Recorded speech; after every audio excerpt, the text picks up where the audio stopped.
Pada zaman dahulu kala, di sebuah desa subur di kaki gunung, hiduplah seorang petani sederhana bernama Pak Joko. Ia memiliki seorang anak laki-laki bernama Putra. Sejak kecil, Putra tumbuh di tengah sawah dan ladang, melihat ayahnya bekerja keras dari pagi hingga senja. Namun, berbeda dengan ayahnya, Putra sering mengeluh. "Kenapa kita harus hidup susah?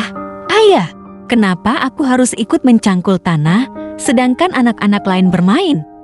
Begitu keluhnya hampir setiap hari. Pak Joko hanya tersenyum sabar. "Anakku, tanah ini adalah guru. Ia memberi makan, ia memberi kehidupan. Jika kau bersabar, suatu hari kau akan mengerti." Namun, Putra tetap merasa hidup sebagai anak petani itu membosankan. Ia ingin pergi ke kota, ingin merasakan kemewahan, ingin terkenal. Suatu ketika, desa dilanda kemarau panjang. Tanaman layu, sawah retak, dan panen gagal. Putra semakin kesal. "Ayah, kita tidak akan pernah maju kalau hanya mengandalkan tanah kering ini," katanya keras. Pak Joko tidak marah. Ia hanya menatap Putra dengan mata penuh kasih. "Kalau begitu, pergilah mencari apa yang kau anggap lebih baik. Dunia luas, Putra. Tapi ingatlah, jangan lupakan asalmu." Dengan hati panas, Putra meninggalkan desa. Ia berjalan menuju kota besar. Di kota, Putra kagum. Rumah-rumah tinggi, pasar ramai, orang-orang berpakaian mewah. Ia bekerja serabutan, mulai dari memanggul barang di pasar hingga menjadi pelayan kedai. Awalnya ia senang, uang yang ia dapat lebih cepat daripada menunggu padi tumbuh. Namun, perlahan ia merasakan kelelahan. Majikan sering memarahinya, makanan mahal, dan orang-orang kota tidak seramah yang ia kira. Ia mulai rindu suara jangkrik di sawah, rindu semilir angin yang menyejukkan, rindu senyum ayahnya. Suatu malam, setelah lelah bekerja, Putra duduk di tepi sungai kota. Ia menatap air yang keruh, lalu berbisik, "Apa aku salah meninggalkan desa?"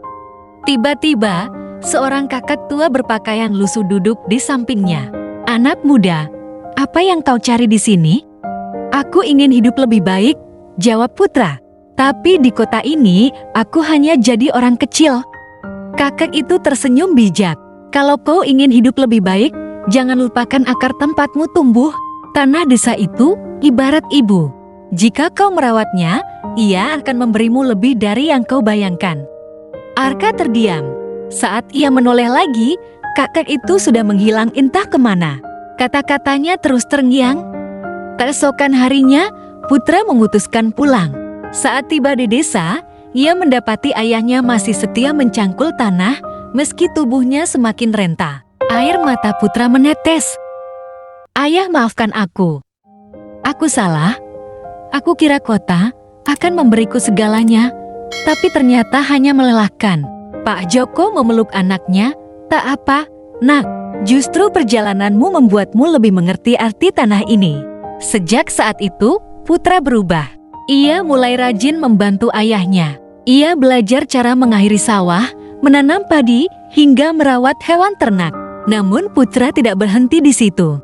Dari pengalamannya di kota, ia mendapat banyak ide baru.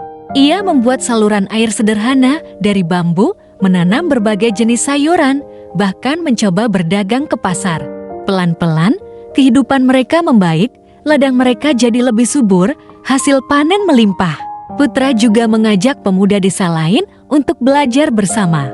Mereka bergotong royong membuat desa semakin makmur. Tahun demi tahun berlalu. Pak Joko akhirnya berpulang dengan tenang, meninggalkan pesan, "Ingatlah selalu, tanah adalah ibu yang tak pernah ingkar." Putra kini dikenal sebagai pemuda bijak di desa. Ia tak hanya menggarap sawahnya sendiri, tapi juga membantu tetangga. Ia sering mengingatkan anak-anak muda yang malas atau ingin kabur ke kota. "Jangan remehkan pekerjaan petani. Dari tangan kita, banyak orang bisa makan. Dari keringat kita, kehidupan bisa berjalan. Jika kita jujur dan sabar, tanah akan selalu memberi." Desa pun makmur, sawah hijau menghampar, dan Putra dikenang sebagai anak petani yang sempat tersesat, namun akhirnya menemukan arti hidupnya.